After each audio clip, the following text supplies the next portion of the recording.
Back for some more Blitz. I'm going to focus today on playing quickly and not doing anything stupid. But of course, that's a tall order for me.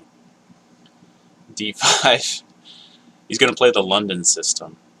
I'm not really sure what to do against this, but I think you can put the knight on f6 and go c5 and put the queen on b6, so maybe I'll try that.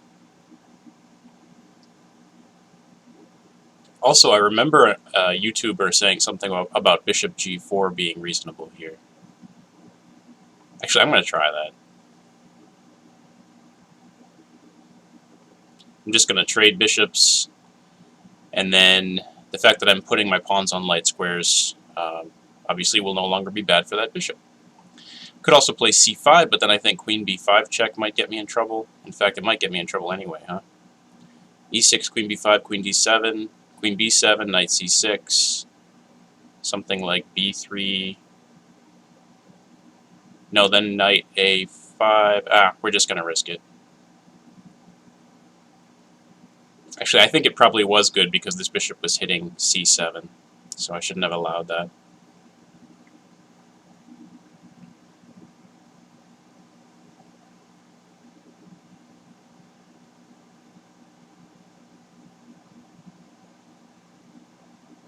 Yeah, and that variation I said doesn't make any sense because I would have hung the rook on a8. So obviously I got to learn more about this opening.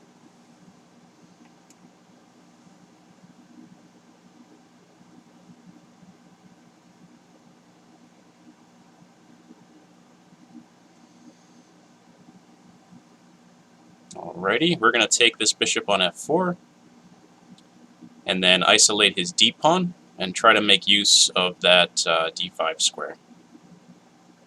I think knight d5 immediately is probably reasonable, attacking the pawn on f4. And maybe bringing the other knight to f6 makes sense.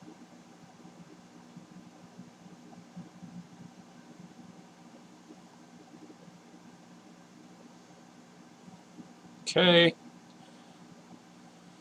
Now what? I'd like to activate the rooks, probably on the D and C files or D and E files. I don't think I really need to worry about this knight unless this guy gets kicked off of f6. Actually, let's play queen a5 check, because if b4, maybe I can just take it. Okay, we're going to trade, and we are going to put a rook opposite his king. And now that he's done that and can't bring a pawn to the e-file, I think I'm going to put my other knight on the d5 square.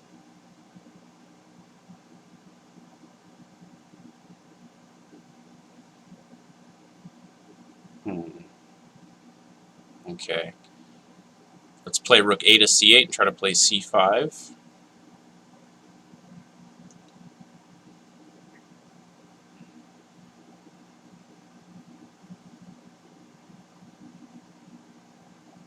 I have a feeling f6 is a good idea as well. Get that knight out of there, then I can put my king on f7.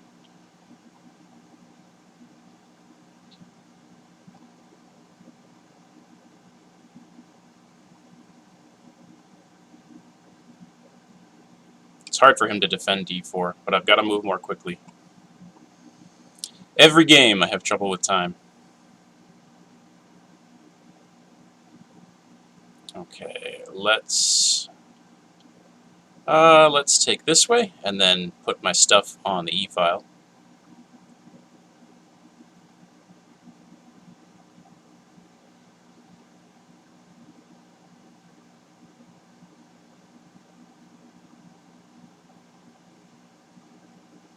If he trades all the rooks off, that should be a winning endgame for me. My extra pawn is not just an extra pawn, but is protected and passed. Okay, let's go with h5. Clear that knight out of there. And let's see if we can't just get these guys traded off.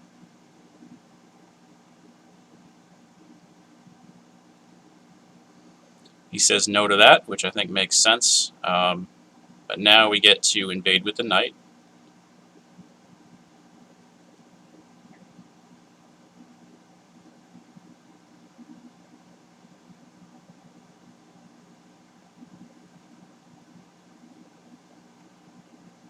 Okay, let's just keep hopping around and see if we can do anything.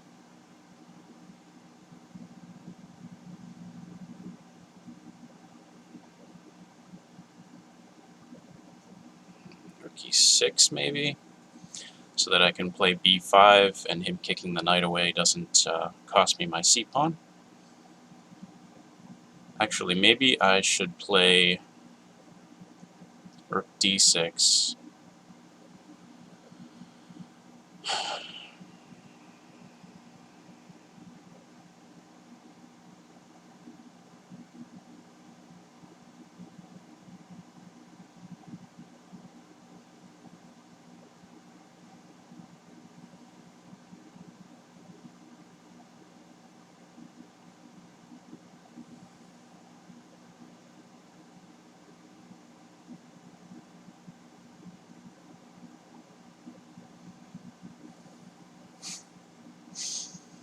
Seems like I have to choose between talking and... okay, so I can just win another pawn here like this. I'm going to do that. Talking and making decent moves is what I was going to say.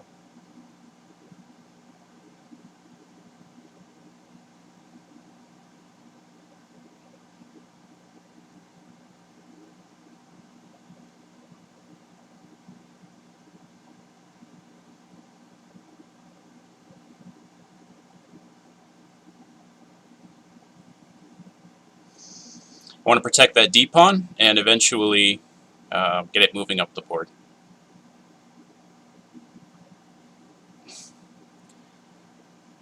Okay. Totally hung that without meaning to. Alright, if I go d2, that's a problem, but if I go knight d4, I protect against one of the checks. This is not good, obviously.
Alright, so if he wants a draw here, that's what he's going to get.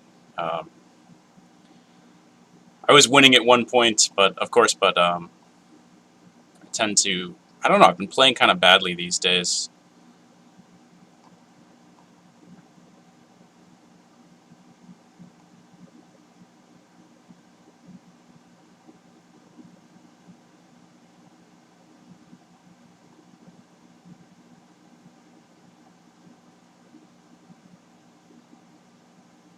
Ah, shoot. Oh, man. Alright, well, it was a good game. Gotta get in the habit of playing decent moves quickly, which of course is a problem everyone has in Blitz. Thank you for watching.